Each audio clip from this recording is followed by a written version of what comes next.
Gianvito, welcome to the virtual edition of the Ljubljana Documentary Film Festival. We're gonna present your new film, Her Socialist Smile. We presented some of your films already in the past, such as A Vapor Trail and The Profit Motive and The Whispering Wind in 2007. So my first very obvious questions that you've probably heard a lot of times is how and when did you first become interested in Helen's work and life? I certainly knew about Helen Keller.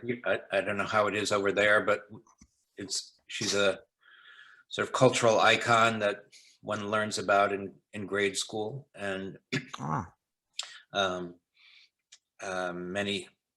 many students are required to read her first autobiography, The Story of My Life.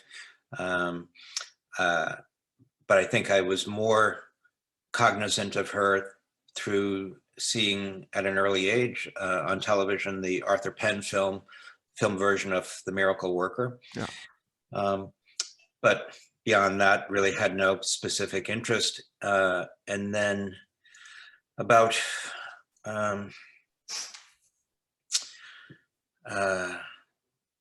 22 years ago,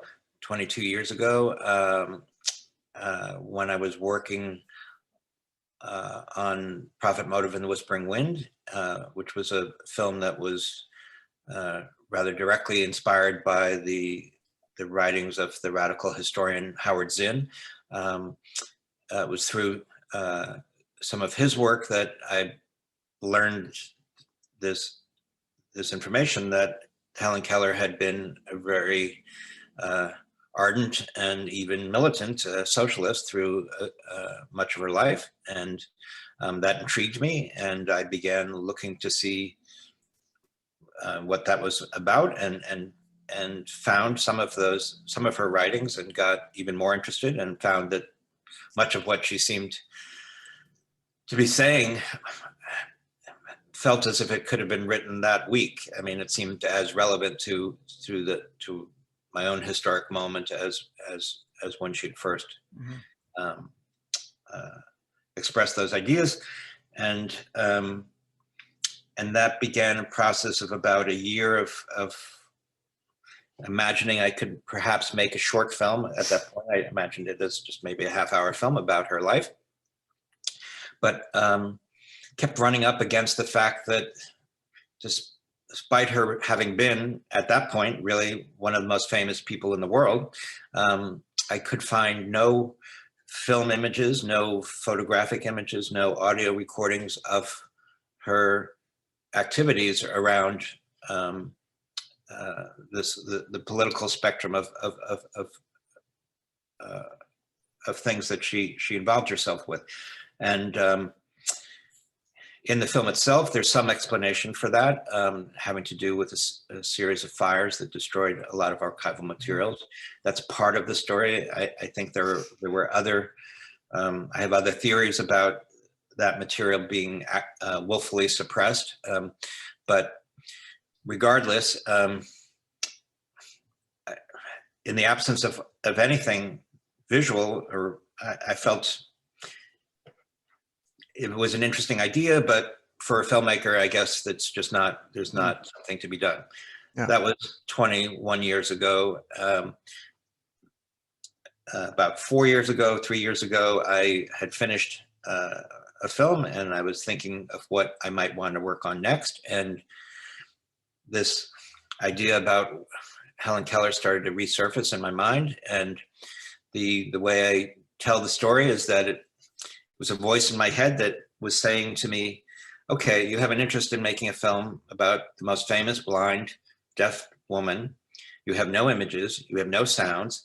That's an interesting creative problem. You shouldn't shy away from it. So at that point, I decided to embrace the challenges and figure out, not knowing how I would resolve those dilemmas. And obviously the film has images and has sounds, so it's not like I didn't find solutions, but they had to be gradually discovered.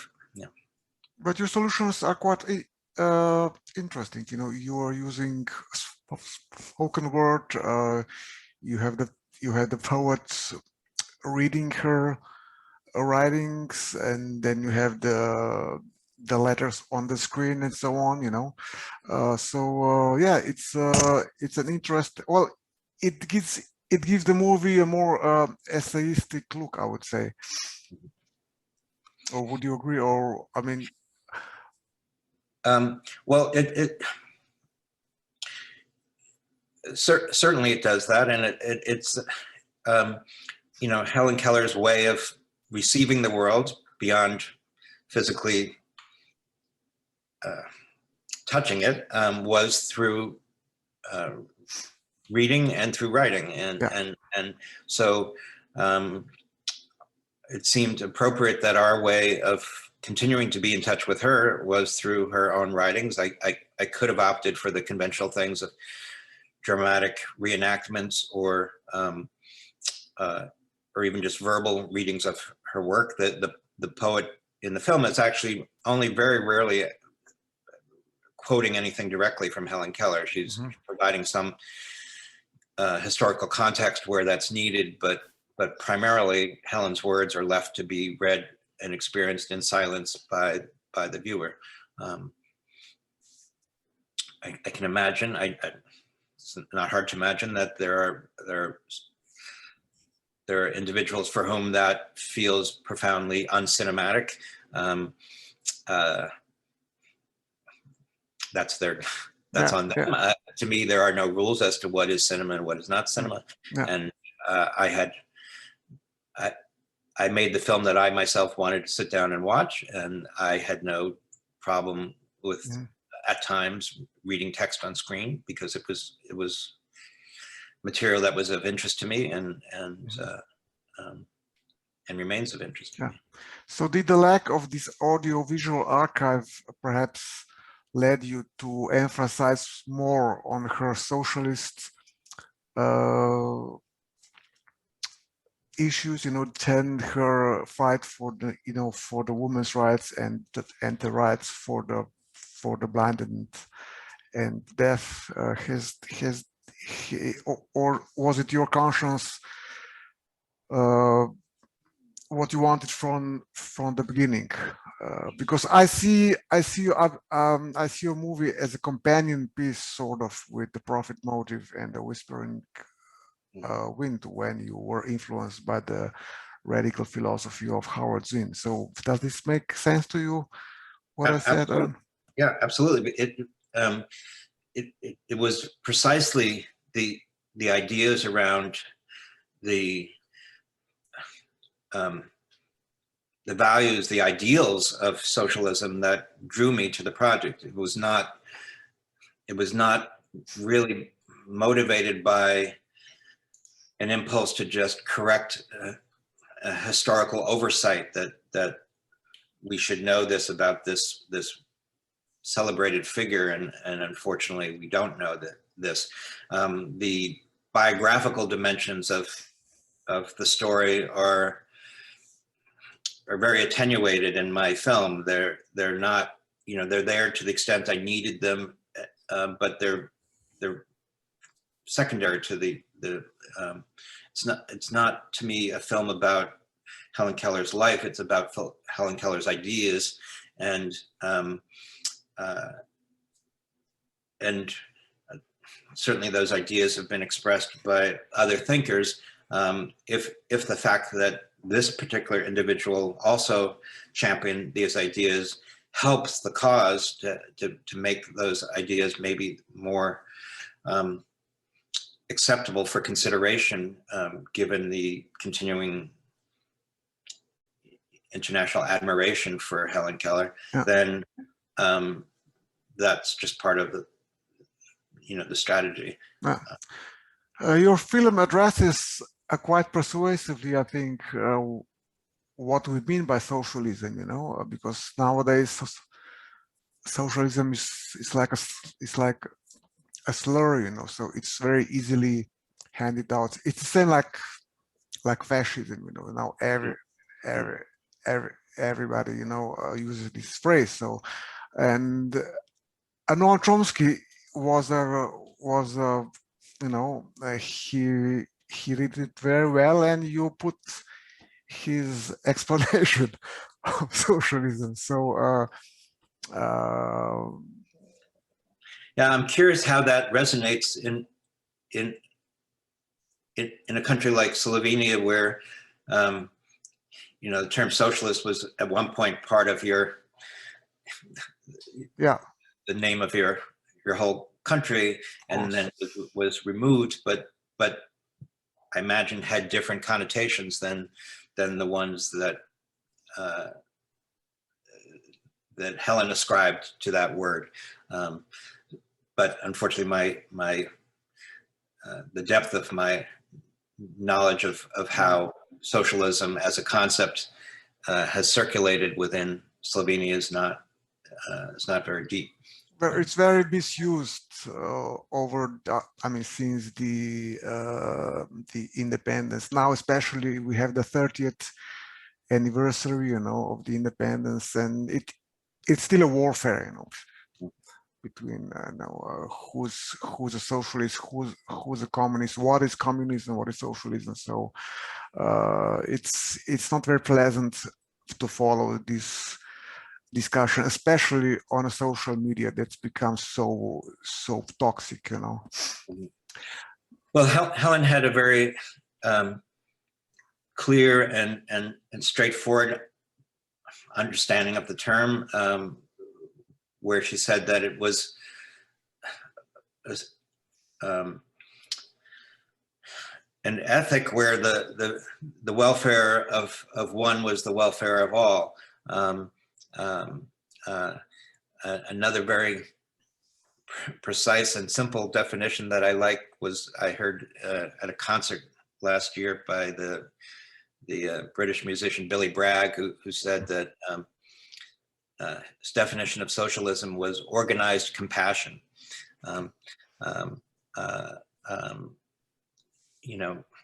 Labels can only take you so far, but the central idea of a world that's where you don't have inordinate differences between the extreme wealth and extreme poverty, and where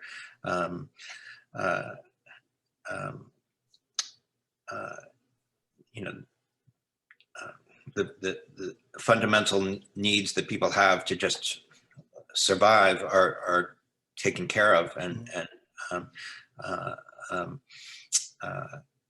where people don't have to actually rent themselves out in order just to live,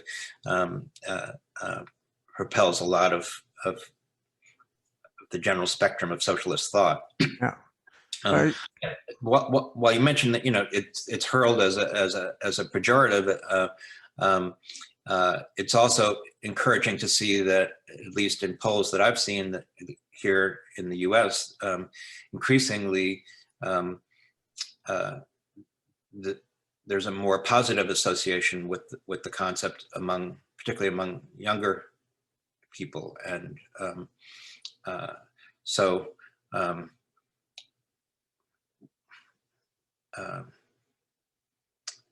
I have this quote that socialism is a scare word that Republicans have used, have hurled at every advance that people have made in the last 20 years. But that quote is actually from President Harry Truman in 1952. So, we have a long history of it just being used to disparage any other kind of system beyond the capitalist one. Your film also touches upon the complicated relationship between Helen and Anne Sullivan, who was her collaborator and partner. Also, although she didn't at all share her socialist idea and her suffragettes, how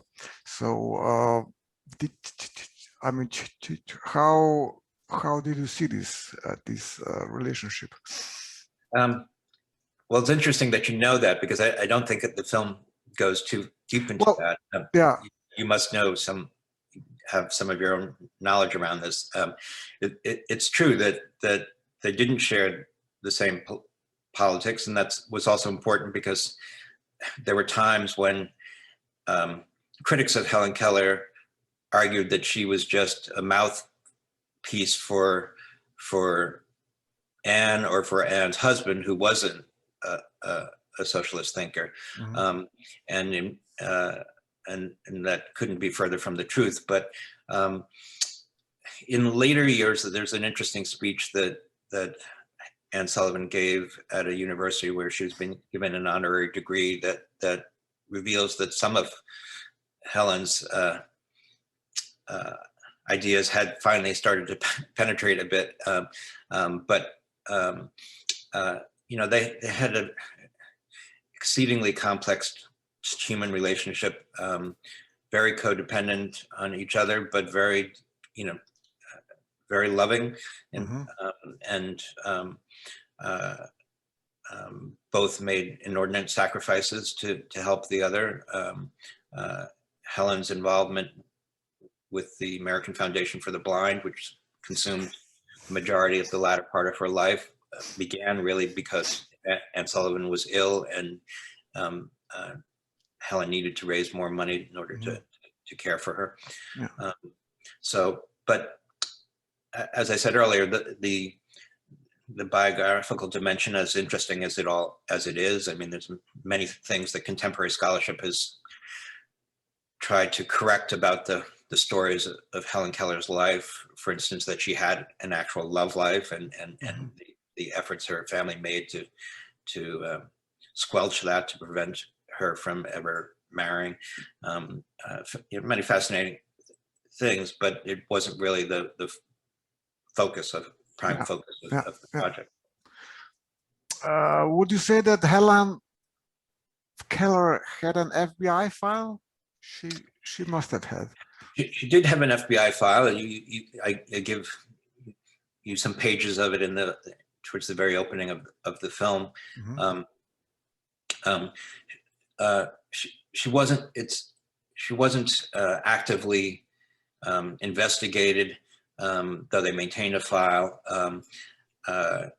but it remains revealing to me, telling to me that even to this day, there are redacted sections of it. So that's part of the opening of the film, that the black you're seeing is actually from pages of redacted documents out of her file.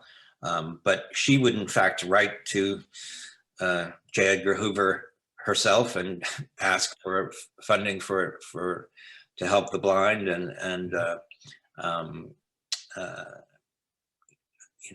I don't think she had any worries about what they might do to her. She was friends with, I think, 12 different presidents in the course of her life, and was pretty very strong connections. Yeah, she had her connections. Yeah. Perhaps the last question, of course, I have to ask you about the inclusion of the Bandiera Rosa, sung by the Slovenian legendary band Pankrti. Where did you find this song? I mean, because for us, it's it's of course very known, and they're a mythical musical band, But so, how did it come about? I stumbled on it, and I'm not. I don't know if I can recollect the precise trajectory that led me to it, but I have, in 3 or 4 of my films now, I have used sort of classical political songs done in non-traditional renditions, generally, as a way, because progressive history has often been buoyed and led by the arts and by music often, and it's been an integral part of that history. And so it works for me creatively to at times to incorporate that, but to try to put a new spin on it. And and when I came upon that song, and I had already had it in my head that from all my reading about Helen, that in a way she had a kind of punk spirit about her. You know, she was a lot feistier, a lot tougher than many of the literature, you know, the Orthodox literature reveals. And she was a hard drinker, and she could be really prickly with certain people interviewing her, and then she, you know, she wrote about having it's a line I quote in the film about not being a fan of any particular color, but that she has this red flag in her office, and so Bandiera Rosa seemed apropos, and so, and I just, you know, loved the music in and of itself. So I wasn't at all sure that I'd be able to get permission to use it, and that's the best part of the story is having reached one of the founders of the group, and Gregor Toms, yes. Yeah. And he unhesitatingly said, you know, we'd be, you know, happy to have our music associated with a film about Helen Keller, and even though I work with very modest means, I still felt, you know, I wanted to offer him some token payment just as a gesture of solidarity, and he didn't seem to need that to make the commitment.